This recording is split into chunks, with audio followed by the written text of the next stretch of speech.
नमस्कार। बीए प्रथम वर्ष राजनीति विज्ञान की इस ऑनलाइन कक्षा में मैं आशीष शर्मा, सहायक आचार्य राजनीति विज्ञान विभाग, राजकीय कन्या महाविद्यालय नाथ द्वारा आपका स्वागत करूंगा। आप में से अधिकांश विद्यार्थी से पूर्व में भी हमारा ऑनलाइन संवाद हो चुका है, पर कुछ दिनों से कुछ नए विद्यार्थी भी इस ग्रुप में जुड़े हैं। मैं उनकी जानकारी के लिए बताना चाहूँगा, क्योंकि कोविड महामारी के चलते अभी महाविद्यालय में नियमित कक्षाएं नहीं लग रही है, तो हम उस कमी को पूरा करने के लिए ऑनलाइन क्लासेस के माध्यम से आपके पाठ्यक्रम का नियमित अध्ययन और अध्यापन के कार्य में लगे हुए हैं। तो जब तक नियमित कक्षाओं का प्रारंभ ना हो जाए, तो आप लोग सभी इस माध्यम के द्वारा निरंतर संपर्क में रहिए, निरंतर वीडियो को देखिए, अपने प्रश्न पूछिए। तो आप सभी लोग, मुझे आशा है कि आप सक्रिय रहेंगे। जहाँ तक आज का प्रकरण है या आज के विषय की बात है, आज हम गांधी जी के सत्य और अहिंसा संबंधी विचारों पर चर्चा करेंगे। मैंने पहले भी आपको गांधी के सामान्य परिचय और गांधी जी के सत्याग्रह के विचारों के बारे में जानकारी दी है। गांधी, आप ये भी जानते हैं कि गांधी आपकी जो द्वितीय पुस्तक है भारतीय राजनीतिक विचार, उसके एक महत्वपूर्ण विचारक हैं। आज हम उनकी सत्य और अहिंसा के विचारों पर चर्चा करेंगे। देखिए, सत्य और अहिंसा गांधीवादी दर्शन का निचोड़ है। ये गांधी के विचारों का प्रमुख आधार है। पर ये दोनों विचार कोई अलग अलग नहीं है, बल्कि ये अविभाज्य है। एक साध्य है, दूसरा साधन है। अहिंसा साधन है जो सत्य की ओर ले जाती है। क्यों? क्योंकि सत्य को गांधी जी ने सबसे अधिक महत्वपूर्ण माना है। गांधी का मानना है कि सत्य ईश्वर है।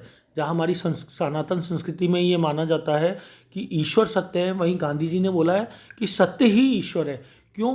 क्योंकि सत्य हमारी आत्मा, हमारी अंतर आत्मा की आवाज़ होती है। और हम भारतीय संस्कृति में ये माना जाता है कि हर व्यक्ति की आत्मा में परमात्मा का अंश होता है। क्योंकि आत्मा की आवाज़ सत्य है, तो वो किसकी आवाज़ होगी? परमात्मा की। इसलिए सत्य ईश्वर है, पहली बात। अब अहिंसा उससे क्यों जुड़ा हुआ है? अहिंसा कैसे उसके विचार को पूर्णता देता है? क्यों? क्योंकि अगर आप किसी की जीव को आघात पहुंचाएंगे, कैसे भी उसको हानि पहुंचाएंगे, उसको कष्ट देंगे, चाहे मन से उसको बुरा बोल के, चाहे अपने कार्यों से शारीरिक हिंसा करके, या अपने वचनों से, कैसे भी, तो उसकी आत्मा को कष्ट मिलेगा।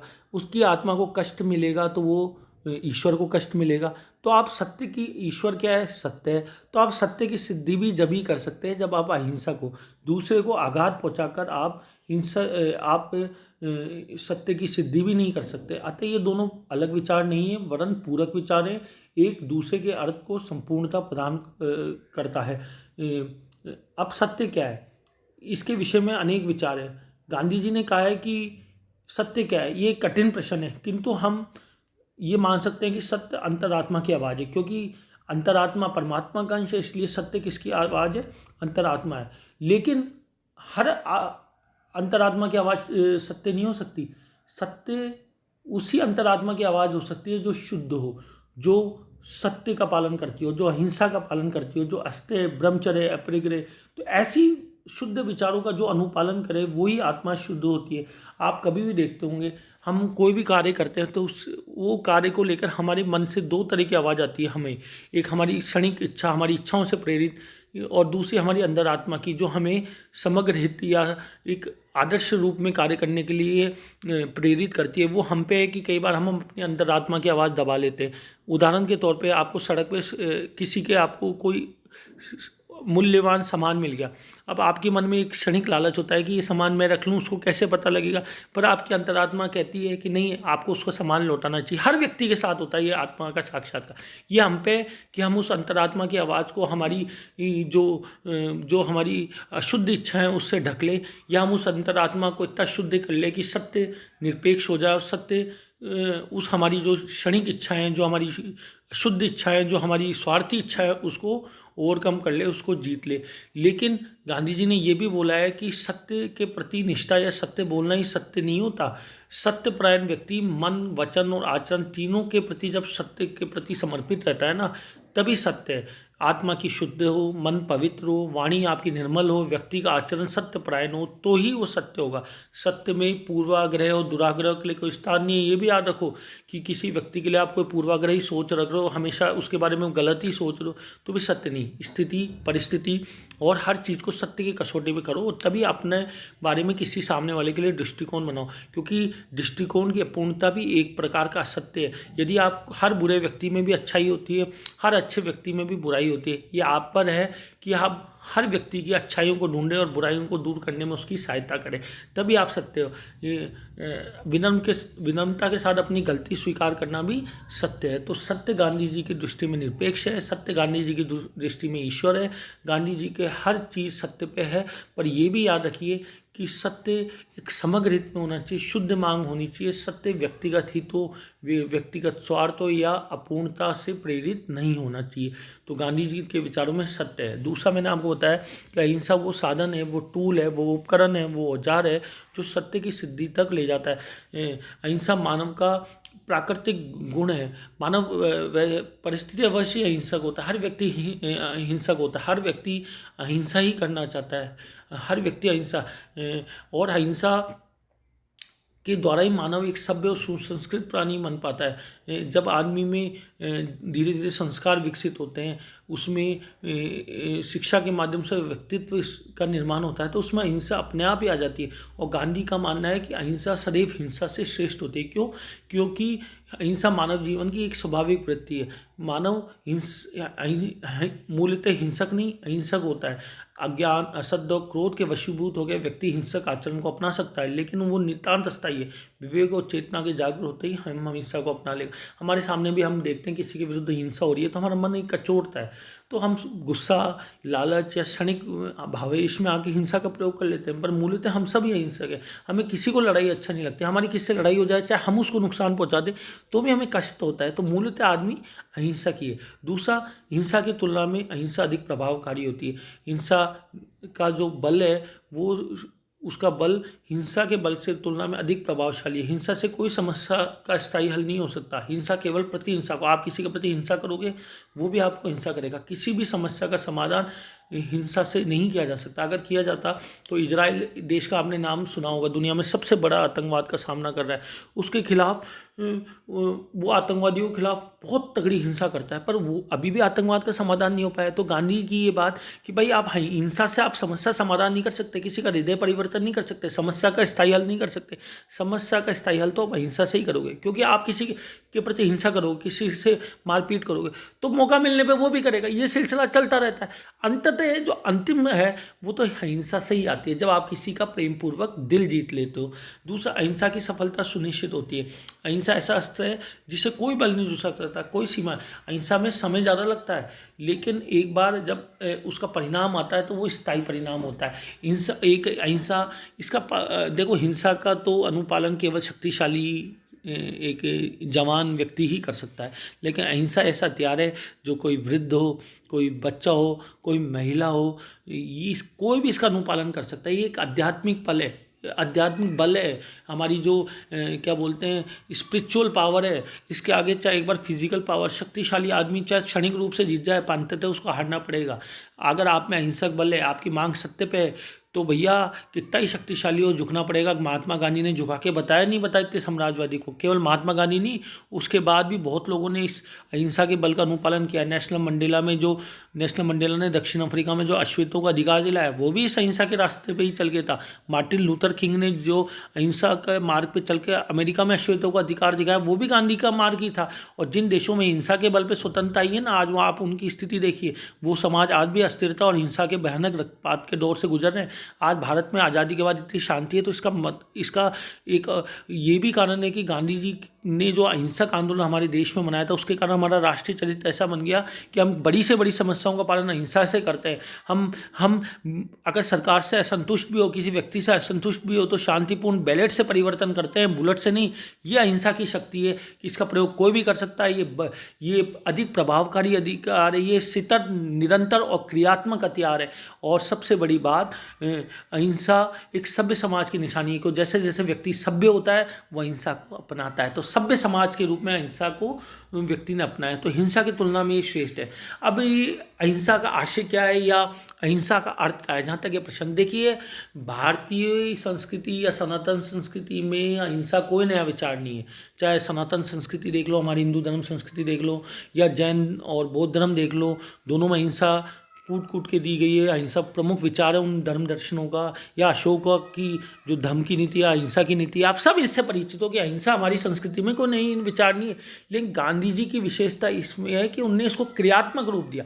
बाकी जगह वो सैद्धांतिक रूप से दी हुई है, पर गांधी जी ने इसको क्रियात्मक और व्यवहारिक रूप दिया, इसका राष्ट्र आंदोलन में सफलतापूर्वक उपयोग किया, इसको एक व्यापक अर्थ दिया।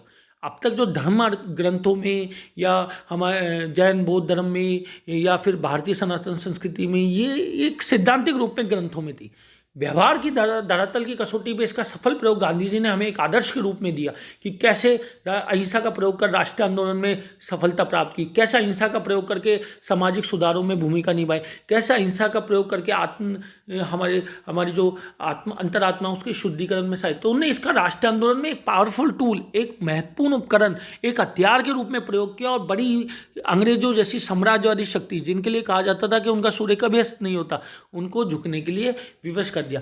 तो जहां तक अहिंसा का अर्थ है, देखो अहिंसा के दो अर्थ दिए गांधी ने, नकारात्मक और सकारात्मक। नकारात्मक रूप में अहिंसा का होता है कि क्या नहीं करना चाहिए, नकारात्मक रूप में ये नहीं है नेगेटिव कि ये गलत है, नकारात्मक के रूप में अहिंसा का मतलब होता है कि व्यक्ति को क्या नहीं करना चाहिए, और सकारात्मक रूप में अहिंसा का मतलब होता है व्यक्ति को क्या करना चाहिए। तो गांधी जी ने नकारात्मक अहिंसा की परिभाषा देते हुए कहा है कि मन कर्म वचन तीनों से हिंसा का प्रयोग ना करना, यानी मन में भी किसी के विरुद्ध गलत विचार ना लाओ, मन में भी किसी के विरुद्ध गलत कामना मत करो, किसी का बुरा मत चाहो, वो भी है। अगर मन से भी आप किसी के विरुद्ध गलत विचार ला रहे हो तो वो भी हिंसा है। तो मन से हिंसा मत करो, कर्म से मत करो, किसी को शारीरिक नुकसान मत पहुंचाओ, किसी को शारीरिक क्षति मत करो, किसी की हत्या मत करो किसी भी जीव की। तो मन कर्म और वचन, किसी को बुरे वचन मत करो, किसी को ऐसे वचन ना बोलो जिससे उसकी आत्मा को ठेस पहुंचे। तो मन कर्म वचन से हिंसा का प्रयोग ना करना अहिंसा है, पर ये हिंसा का नकारात्मक अर्थ है। सकारात्मक अर्थ में हिंसा का एक व्यापक रूप है, अहिंसा का व्यापक रूप है। नकारात्मक में तो मन कर्म वचन से हिंसा ना करना, पर सकारात्मक अर्थों में अहिंसा का एक व्यापक संदर्भ है। इसमें ये जब होती है जब व्यक्ति में प्रेम हो, ये अहिंसा जब होती है जब व्यक्ति में धैर्य हो, ये अहिंसा जब होती है व्यक्ति जब सामाजिक बुराइयों से लड़ने के लिए प्रेरित हो, ये अहिंसा व्यक्ति में जब हो सकती है जब व्यक्ति दूसरे के विरुद्ध अन्याय का विरोध कर सके, ये व्यक्ति जब ये होती है जब व्यक्ति समाज सुधारों के लिए कार्य करे। गांधी जी ने 9 मार्च 1930 में यंग इंडिया, जो वो पेपर पब्लिश करते थे यंग इंडिया, उसमें एक लेख में लिखा है कि पूर्ण अहिंसा सभी प्राणियों के प्रति दुर्भावना के अभाव का नाम है, और अहिंसा अपने क्रियात्मक रूप में सभी जीवधारियों के प्रति सद्भावना का नाम है, ये तो विशुद्ध प्रेम है। क्या बोला? नकारात्मक रूप में तो हिंसा का भाव है, पर सकारात्मक रूप में ये क्या है? सद्भावना, प्रेम, ये प्रेम है। इसमें द्वारा मन सा कर्म वचन अहिंसा का प्रतिपादन तो है ही, पर जब आप आप बोलो भाई मैं तो किसी के बारे में बुरा भी नहीं सोचता, मैं तो किसी के बारे में, आप गांधी जी के 3 मंत्र सुने ना मैं बुरा बोलता हूँ ना बुरा करता हूँ। अरे भाई वो तो अहिंसा, वो एक आंशिक रूप से अहिंसा है, पूर्ण तो होगी जब आप सामने वाले से प्रेम करोगे, जब सामने वाले का भी भला चाहोगे, जब आप विरोधी का भी बुरा नहीं सोचोगे बल्कि हृदय परिवर्तन करना चाहोगे, उसकी बुराई को समाप्त करना चाहोगे, हिंसा से नहीं प्रेम से। जब आप दूसरे के प्रति प्रेम रखोगे, सद्भावना रखोगे, धैर्य रखोगे, जब आप में आत्मबल होगा इतना कि आप सत्य के लिए, सार्वजनिक बुराइयों को दूर करने के लिए, दूसरों के अन्याय के प्रतिकार के लिए अपनी आवाज़ उठा पाओगे, तभी आप एक अहिंसक कहलाओगे। तो कई बार भ्रमवश अहिंसा का अर्थ समझ लिया जाए कि बुराई को ना रोकना, बुराई के सामने झुक जाना अहिंसा है, लेकिन अहिंसा किसी भी रूप में किसी भी परिस्थिति में बुराई और अत्याचार को सहन करने का नहीं। गांधी जी ने तो ये भी बोला है कि भाई अहिंसा का तात्पर्य अत्याचारी के विरुद्ध समर्पण नहीं, बल्कि अत्याचारी को मनमानी इच्छा का अहिंसक बल पर प्रतिरोध करना है। तो कई बार ये बोलता है भाई सामने वाला अत्याचारी है, शक्तिशाली, तो आप झुक जाओ, हाथ जोड़ लो। ये नहीं है कि कोई आपके सामने अन्याय कर रहा है, लोगों के साथ बल प्रयोग कर रहा है, गलत कर रहा है तो आपने हाथ जोड़ लिए, ये अहिंसा नहीं है। ये अहिंसा नहीं है। अहिंसा ये होता है कि आप उसका प्रतिरोध करो, पर वो प्रतिरोध आपको शारीरिक बल से नहीं करना, आध्यात्मिक बल से करना है। जैसे गांधी करते थे, धरने से, प्रदर्शन से, अनशन से, बहिष्कार से, उसके सामने बैठ के खुद अनशन कर रहे हैं सामने वाले की गलत नीतियों का विरोध करने के लिए, खुद को कष्ट दे रहे हैं। तो अहिंसा का मतलब ये नहीं कि आप अत्याचारी से डर जाओ, उससे हाथ जोड़ के उसकी बात मानो, नहीं। आपको हिंसा कब से उसका प्रतिरोध नहीं करना, आपको अहिंसा के बल पे स्वयं कष्ट सहते हुए उसको इस बात के लिए मजबूर करना है, उसका हृदय परिवर्तन करना है कि आप जो कर रहे हो वो गलत कर रहे हैं। तो ये एक आध्यात्मिक बल है जिसकी तुलना में शारीरिक बल चाहे कितना ही श्रेष्ठ हो, कितना ही शक्तिशाली हो, चाहे वो उसको पराजित होने ही पड़ता है। एक बार ऐसा हो सकता है कि कुछ पल शारीरिक बल हावी दिखे, अंतोगत्वा आध्यात्मिक बल की अपेक्षा शारीरिक बल में कोई साहस नहीं होता। शारीरिक बल की अपनी सीमाएं होती है, आध्यात्मिक बल एक असीम होता है, उसकी कोई वो नहीं होती। तो ये अत्याचार के प्रति समर्पण नहीं है, बल्कि अत्याचार के प्रतिरोध का एक सशक्त माध्यम है। और वो माध्यम किससे? आध्यात्मिक बल से, शांति से, अहिंसा से, अनशन करके, बहिष्कार करके, धरना करके, प्रदर्शन करके, पर हिंसा का प्रयोग नहीं करना, सामने वाले के प्रति दुर्भावना नहीं रखनी, सामने वाले का विरोध नहीं करना। तो महात्मा गांधी का ये भी विश्वास था कि मनुष्य और समाज की स्थिति में रक्तपूर्ण क्रांति के आधार पर नहीं, बल्कि अहिंसक पद्धति के आधार पर ही सुधार था। उनका मानना था कि प्रत्येक मनुष्य में चेतना शक्ति होती है और नैतिक प्रभाव द्वारा इस चेतना शक्ति को जागृत करके उसका हृदय परिवर्तन किया जा सकता है। गांधी जी आध्यात्मिक बल पाते थे, अहिंसा से उनका मानना था कि अहिंसा में कठोर हृदय को भी पिघलाने की शक्ति होती है। अहिंसा आध्यात्मिक बल की परिचित होती है, जिसके विरोध में भौतिक बल चाहे कुछ समय के लिए विजित हो जाए, किंतु अंततः उसे पराजित होना ही पड़ेगा। जैसे मैंने कहा, हिंसा केवल कुछ लोगों के लिए संभव है, जबकि अहिंसा जनसाधारण का स्वाभाविक धर्म है, क्योंकि जीवों का शाश्वत कानून है। और अहिंसा कोई जड़ सिद्धांत नहीं है, गांधी का मानना था, ये क्रियाशील है। गांधी के लिए अहिंसा आस्था निष्ठा का व्यवहार है। और गांधी जी ने अहिंसा की 3 अवस्था बताई: जागृत अहिंसा, एनलाइटेंड नॉन वायलेंस, औचित्यपूर्ण अहिंसा, और भीरों की हिंसा या कायरों की हिंसा। सबसे पहले हम कायरों की हिंसा बोलते हैं। गांधी ने बोला है कि अहिंसा भी भाई 3 प्रकार की हो सकती है, या अहिंसा के 3 रूप हो सकते हैं। पहला रूप है कायरों की अहिंसा। भाई कई बार डरपोक कायर व्यक्ति अहिंसा का दम पड़ते हैं, किंतु इस प्रवृत्ति को अहिंसा नहीं बल्कि डरपोक कायर व्यक्ति की निष्क्रिय हिंसा माना जाना चाहिए। एक डरपोक व्यक्ति का सामना करने की अपेक्षा उसमें भाग जाना होता है, जो नितांत अमानवीय, अप्राकृतिक और असम्मानजनक है। कायरता और अहिंसा पानी की भांति एक साथ नहीं रह सकते। अहिंसा, गांधी जी का मानना है कि भाई एक होती है कायर व्यक्ति, व्यक्ति में साहस ही नहीं होता, व्यक्ति में इतना आत्मबल ही नहीं होता कि वो शक्तिशाली का विरोध कर सके। उसे डर लगता है कि अगर मैं शक्तिशाली का विरोध करूंगा तो मुझे कष्ट पहुंचा देगा। तो वो अहिंसा नहीं है गांधी के अनुसार, वो तो कायरता है। और कायरता की तुलना में तो गांधी ने हिंसा को श्रेष्ठ माना है, क्योंकि हिंसा तो एक क्रियात्मक आदर्श है, एक आध्यात्मिक बल का प्रतीक है। वो कायर कैसे अपना सकते हैं? भाई आप इसमें ये होता है कि आप में हिंसा करने की क्षमता है, तो भी आप हिंसा नहीं करते, वो अहिंसा होती है। आप में क्षमता ही नहीं है, आप में इतना सामर्थ्य नहीं है, आप में इतना आत्मबल ही नहीं है कि आप कष्ट सह सको। आपको तो डर लग रहा है कि यार मैं इसकी गलत बात का विरोध करूंगा तो ये मेरी पिटाई कर देगा, ये मुझे हानि पहुंचा देगा, मुझे कष्ट पहुंचा देगा।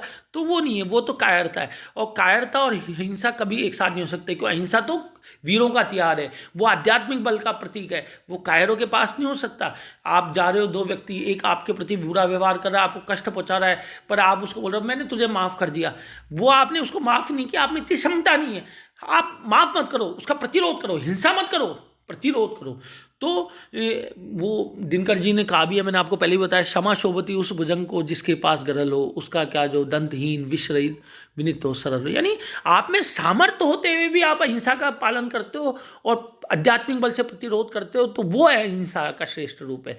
आप में दमी नहीं है, आप में सामर्थ्य नहीं है, आप में योग्यता नहीं है, आप डरपोक हो, आपको लगता है कि आप विरोध करोगे तो आपको हानि हो जाएगी, तो भैया वो तो कायरों की हिंसा है। और उसकी तुलना में तो गांधी ने हिंसा को श्रेष्ठ माना है। अहिंसा वीरों का धर्म है, और कायरता को अहिंसा की ओट में छिपाना निंदनीय, घृणित है। यदि कायरता और हिंसा में से किसी का चुनाव करना हो तो गांधी जी हिंसा को स्वीकार करते हैं। उनका ये विचार है कि यदि हमारे हृदय में हिंसा भरी है और हम अपनी कमजोरी को छिपाने के लिए हिंसा का आवरण पहने, उसे हिंसक होना अधिक श्रेष्ठ है। कायरता के पक्ष में तो गांधी किसी भी अर्थ में नहीं है। कायरता को, अहिंसा का वो संज्ञा ही नहीं देते। अहिंसा तो वीरों का भूषण है, वीरों का आभूषण है। मैं आपको बताऊंगा कि जब भारत स्वतंत्र हुआ तो नोआखली में दंगे हो रहे थे। उस समय एक व्यक्ति आया, गांधी जी को शिकायत की कि भाई मैं कुछ गुंडा है मेरी बहन के साथ की अस्मिता के खिलवाड़ किया। तो गांधी जी ने कहा कि आपने उसकी रक्षा क्यों नहीं की? तो उन्होंने कहा कि साहब आपने ही तो कहा हिंसा ने का पालन करो। तो गांधी ने कहा उस समय तुम्हारी हिंसा यही थी कि तुम अपनी बहन की अस्मिता की रक्षा करो, चाहे कैसे भी करो। तो गांधी जी की अहिंसा एक औचित्यपूर्ण हिंसा है। गांधी जी की अहिंसा वीरों की अहिंसा है, जिसमें आप अपने प्राणों का उत्सर्ग भी दे सकते हो। आप डर रहे हो कि अगर मैं विरोध करूंगा, मैं बहन की अस्मिता बचाने के लिए इन गुंडों का विरोध करूंगा तो मेरी जान चल जाएगी, तो भैया वो कायरता है, आप कायर हो। आप अहिंसा को अपनी कायरता के पीछे मत छुपाओ, आपको विरोध करना चाहिए था। उस समय आपकी अहिंसा ये कहती थी आप उन दुराचारियों का विरोध करो और अपनी बहन की अस्मिता की रक्षा कैसे भी करो। अब मैं आपको बताऊँ, एक गाय थी जी, मतलब जो बहुत रुग्ण हो गई थी, गांधी जी ने स्वयं उसको विष दे के मारा, क्योंकि गांधी जी बोल रहे थे ये इतने कष्टों में अंतोगत्वा इसको मरना है, तो इसके कष्टों का अंत करना ही अहिंसा है। तो गांधी जी की अहिंसा एक उच्च आदर्श थी, जिसमें अहिंसा वीरों के रूप में देखी जाती थी, उसमें एक आदर्श के रूप में देखी जाती थी, उसमें आप अपनी कायरता को छुपाने के लिए अहिंसा का पालन नहीं करते। फिर गांधी जी ने एक दूसरी अहिंसा बताई है कि गांधी जी ने पहली तो होगी कायरों की अहिंसा, दूसरी गांधी जी ने बताई है व्यवहारिक या औचित्यपूर्ण अहिंसा। इस अहिंसा के रूप में जीवन के क्षेत्र में किसी विशेष आवश्यकता पड़ने पर औचित्य अनुसार एक नीति के रूप में अपनाया जाता है। ये निर्बल व्यक्तियों की अहिंसा या असहाय व्यक्तियों के निष्क्रिय प्रतिरोध होती है। इसमें नैतिक विश्वास के कारण नहीं वरन निर्बलता के कारण हिंसा का प्रयोग किया जाता है। फिर भी यदि इसे ईमानदारी, साहस और सावधानीपूर्वक नीति के रूप में अपनाया जाए तो कुछ सीमा के बाद वांछित लक्ष्य की प्राप्त हो जाती है, लेकिन ये जागृत हिंसा के समान प्रभावशाली नहीं हो सकता। आंतरिक विश्वास नहीं वरन परिस्थितियों की मांग पर आधारित होने के कारण अहिंसा के रूप में आवश्यक होने पर हिंसा का प्रयोग भी किया जाता है। उचितपूर्ण अहिंसा को व्यवहारिक अहिंसा भी कह सकते हैं। दूसरी अहिंसा का पहला तो उन्होंने बताया कायरों की अहिंसा। ये तो उस व्यक्ति का अहिंसा होती है जिसमें साहस का भाव होता है, जिसमें आत्मबल का भाव होता है, जिसमें योग्यता का भाव होता है, जिसमें समर्थ का भाव होता है, जिसमें ये शक्ति ही नहीं कि वो अत्याचारी का विरोध कर सके, उसे डर लगता है कि भाई मैं करूँगा तो मुझे हानि होगी। दूसरी है औचित्यपूर्ण अहिंसा या व्यवहारिक अहिंसा। इसमें व्यक्ति अहिंसा का पालन एक आदर्श के रूप में नहीं करता बल्कि एक नीति के रूप में करता है। जैसे ये वही बात हो गई कि एक व्यक्ति जा रहा है, सामने वाले से उसकी कोई सामने वाला अन्याय कर रहा है, गलत कर रहा है, उसका कोई उसको शारीरिक क्षति पहुंचा रहा है, पर वो आदमी उसको उसमें शारीरिक सामर्थ्य नहीं है और वो ये कह के उसको छोड़ रहा है कि भाई मैं अहिंसा का पालन करता हूँ इसलिए मैं तुम्हें छोड़ रहा हूँ, मैं तो जा रहा हूँ, तुम मेरे को मारो चाहे। तो वो तो हो गई कायरों की अहिंसा। पर व्यक्ति जा रहा है और सामने वाला आदमी वही गलत कर रहा है, वो देख रहा है कि ये अकेला है और मैं इसको पीट सकता हूँ, तो उसको पीट दिया। पर उसको लगा कि नहीं नहीं, इसके दोस्त भी इसके साथ खड़े हैं, 5-6 जन हैं, मैं इनसे लड़ाई करूँगा तो मुझे हानि हो सकती है, तो वो औचित्यपूर्ण अहिंसा होगी। और जब व्यक्ति को ये लगा है कि वो पीट सकता है लेकिन तो भी नहीं पीटे क्योंकि वो एक आदर्श रूप में अहिंसा का पालन करता है, तो वो जागृत अहिंसा हो गई जिसकी बात करें। तो औचित्यपूर्ण अहिंसा में अहिंसा को एक आदर्श के रूप, भाई पहली तो कायरों की अहिंसा में तो उसमें दम ही नहीं है, उसमें दम ही नहीं है विरोध करने का। भाई विरोध भी तो वो करेगा जिसमें साहस होगा। आपको डर लगेगा तो आप क्या, आप डरपोक हो, आप भीरू हो, आप है ना, आप में बल ही नहीं है, आप में आत्मबल ही नहीं है, आप में योग्यता नहीं है, सामर्थ्य नहीं है। पर औचित्यपूर्ण में क्या होता है, जिसे व्यवहारिक में हिंसा कहते हैं, ये नीति के रूप में अपनाता है। जहां उसको लगता है कि भाई मैं हिंसा का प्रयोग कर सकता हूं, वहां तो वो हिंसा का प्रयोग कर लेता है। जहां उसको लगता है कि भाई अभी मैं हिंसा का प्रयोग करूंगा, ये तो 4 लोग हैं, अगर मैं किसी से लड़ाई करूंगा तो मेरी पिटाई हो जाएगी, तो वो व्यवहारिक अहिंसा हो गई। उसमें आप अहिंसा की नीति को आदर्श के रूप में नहीं अपनाते बल्कि आप उसको एक नीति के रूप में अपना रहे हो। आप मौका देख के चौका मारने वाले व्यक्ति हो। आप ये देखते हो कि अहिंसा का प्रयोग अगर कर सकता हूँ तो कर लूँ, नहीं करूँ तो अहिंसा के प्रयोग में अगर फ़ायदा है उसमें, मतलब आप फ़ायदा नुकसान देखते हो कि किस नीति में क्या फ़ायदा है। इसमें एक सदैव आप अहिंसा का पालन नहीं करते। तो जो निष्क्रिय प्रतिरोध की नीति थी उदारवादियों की, गांधी जी ने उसको एक व्यवहारिक या औचित्यपूर्ण अहिंसा माना है, क्योंकि उसमें समय अनुरूप वैसे तो अहिंसा की आई पे बल था, लेकिन वक्त आने पर, जरूरत पड़ने पर हिंसा का भी प्रयोग किया जा सकता था। तो इसको औचित्यपूर्ण और व्यवहारिक अहिंसा माना है। भारत का राष्ट्रीय आंदोलन भी काफ़ी हद तक इसी अहिंसा पे था, क्योंकि जो तीसरी अहिंसा है, जागृत अहिंसा है, वीरों की अहिंसा, जिसे गांधी जी ने अहिंसा का श्रेष्ठ रूप माना है, ये सर्वश्रेष्ठ अहिंसा और इसको प्राप्त करने में व्यक्ति को बहुत समय लग जाता है, एक सशक्त आत्मबल की आवश्यकता होती है। इसमें व्यक्ति नीति के रूप में नहीं, अपनी कमजोरी को छुपाने के लिए नहीं, बल्कि एक आदर्श के रूप में हिंसा का पालन करता है। वो अहिंसा का प्रयोग कर सकता है, हिंसा का प्रयोग तो भी नहीं करता, इतना सामर्थ्य होता है। ये वही बात हो गई। मैं फिर उदाहरण देता हूँ। आप जा रहे हो, आपका किससे झगड़ा हो गया रास्ते में, किसी ने आपकी गाड़ी बिठा दी उसकी गलती से, आप उसको ये कह के, वो फिर भी आपसे लड़ रहा है और आप उसको ये कह के कि जा मैं तो तुझे छोड़ रहा हूँ, तो क्योंकि आपको डर लग रहा है कि यार ये ताकतवर है, मैं अभी इसको विरोध करूंगा तो ये मेरे को मार देगा, तो वो तो हो गई कायरों की हिंसा। आप जा रहे हो, आपका किससे एक्सीडेंट हो गया, वही आपसे झगड़ा है, उसकी गलती है, आप ये देख रहे हो कि अकेला है तो इसको मैं मार दूं, इसके साथ 5-7 लोग हैं तो आप बच के निकले आओ, तो वो हो गई व्यवहारिक या औचित्यपूर्ण हिंसा। और आपका किससे एक्सीडेंट हो गया, वो आपसे झगड़ रहा है और आप चाहो तो उसको पीट सकते हो, वो आपसे निर्बल है, लेकिन तो भी आप उसको पीट नहीं रहे, बल्कि आप उसको शांतिपूर्ण अहिंसा से समझा रहे हो, भाई तू ऐसी गलती रॉन्ग साइड ला रहा था, ये तेरी गलती है, तूने एक्सीडेंट कर दिया और फिर तू लड़ाई कर रहा है। तो वो जागृत है या वीरों की हिंसा होगी। जागृत है वीरों की हिंसा वो होती है जिसमें आप अहिंसा कर सकते हो हिंसा, आप में हिंसा का करने की क्षमता होती है, आप में इतना सामर्थ्य है कि आप हिंसा का बल प्रयोग कर सकते हो। आप सामर्थ्यशाली होते हुए भी बल प्रयोग नहीं करते एक आदर्श के रूप में, मतलब आप में दम है, आप में योग्यता है, आप में इतना शारीरिक सक्षमता है कि आप चाहो तो हिंसा का प्रयोग कर सकते हो, तो भी नहीं करते। यानी सक्षम होने के बावजूद भी हिंसा का प्रयोग ना करना, अहिंसा को एक आदर्श के रूप में मानना, जागृत या वीरों की अहिंसा होती है। गांधी ने इसको ही अहिंसा का सर्वश्रेष्ठ रूप माना है।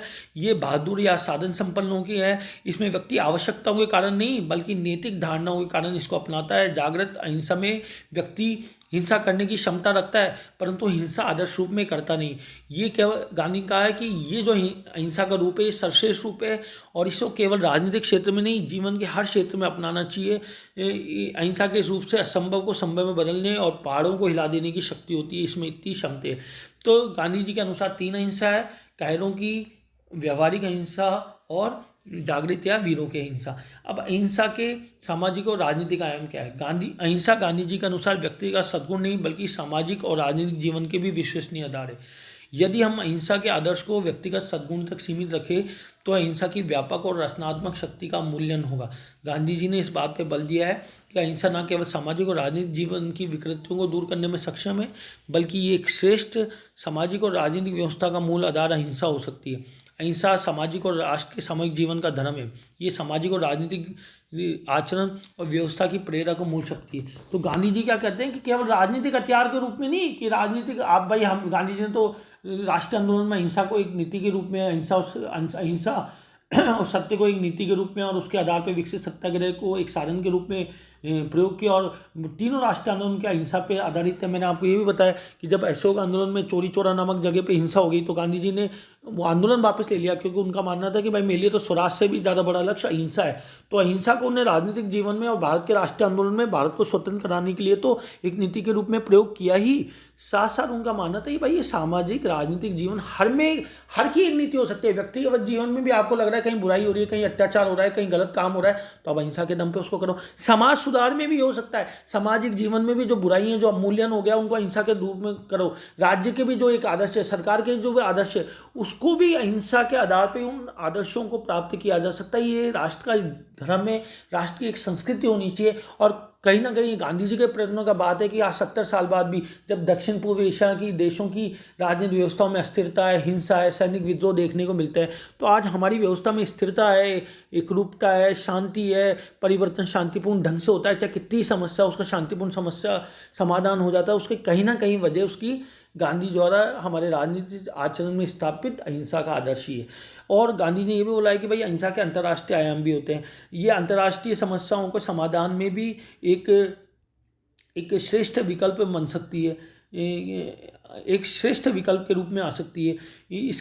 इसका अपन इस लक्ष्य को है ना अपना कर है ना हम है ना बड़े से बड़ी अंतर्राष्ट्रीय समस्याओं का समाधान कर सकते हैं।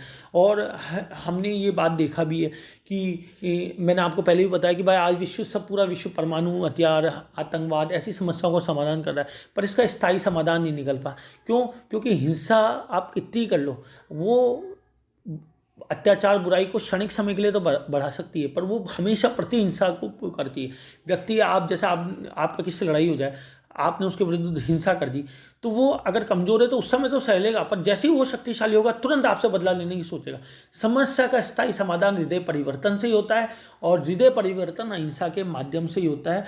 और गांधी जी तो साध्य और साधन की पवित्रता में विश्वास रखते थे। उनका मानना था अगर साधन श्रेष्ठ नहीं होंगे तो साध्य भी नहीं मिलेगा। तो यदि हम विश्व शांति का आदर्श चाहते हैं तो अहिंसा के आदर्श से ही उस श्रेष्ठ साध्य की प्राप्ति होगी। राष्ट्रीय आंदोलन जो भारत की स्वतंत्रता एक उनका साध्य था, श्रेष्ठ साध्य था, उसकी प्राप्ति के लिए भी उन्हें अहिंसा और सत्याग्रह पर आधारित राष्ट्रीय आंदोलन को चुना। तो भाई साध्य और साधन दोनों पवित्र होनी चाहिए। अहिंसा वो पवित्र साध्य है जिसके माध्यम से ही हम जीवन के वांछित लक्ष्यों को प्राप्त किया जा सकता है। वे गांधीवादी पद्धति में देखिए बेटा नैतिक पवित्रता पे अधिक बल दिया जाता है। व्यक्ति का चरित्रवान होना बहुत जरूरी है। समाज की जो समस्याएं हैं वो जनरली वो समस्याएं नैतिक अमूल्यन के कारण ही है। और अहिंसा और सत्य ऐसी पद्धतियाँ हैं जो हमारी नैतिक रूप से हमारे उन्नयन में सहायक है।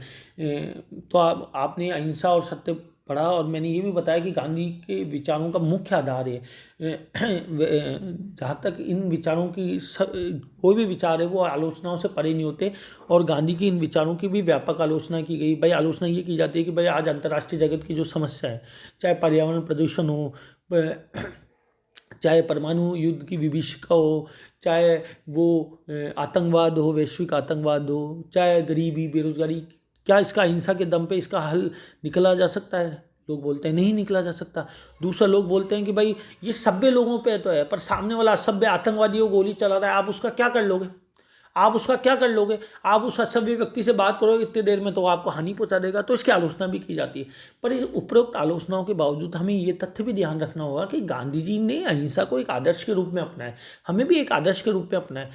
ये बात ठीक है कि कई जगहों पे हिंसा का प्रयोग नहीं किया जा सकता। सामने वाले शत्रु सेना ने आप आक्रमण कर दिया, अब आप अहिंसा से उसका मुकाबला तो नहीं कर सकते, लेकिन ये बात भी सही है कि स्थायी समाधान तो अहिंसा से ही आएगा।